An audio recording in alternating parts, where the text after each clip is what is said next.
తెలంగాణలోని కాంగ్రెస్ ప్రభుత్వంపై Palamuru MP DK అరుణ తీవ్ర ఆగ్రహం వ్యక్తం చేశారు. స్వాతంత్ర దినోత్సవం నేపథ్యంలో బీజేపీ చేపట్టిన హర్ ఘర్ తిరంగా కార్యక్రమాన్ని ఆమె ప్రారంభించారు.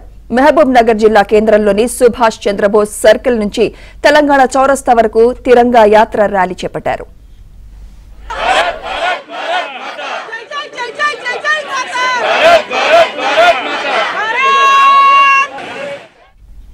జాతి సమైక్యతను చాటే విధంగా హర్ ఘర్ తిరంగా కార్యక్రమాన్ని చేపడుతున్నామని డీకే అరుణ తెలిపారు.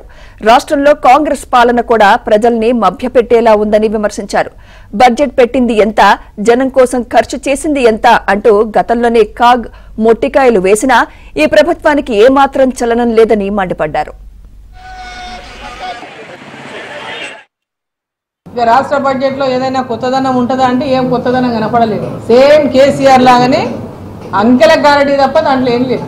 అంకెల గారడీ లక్షల కోట్ల రూపాయలు బడ్జెట్ ను పెట్టడమే గొప్పగా భావిస్తూ ఏ విధంగా అయితే కేసీఆర్ గతంలో వచ్చిండో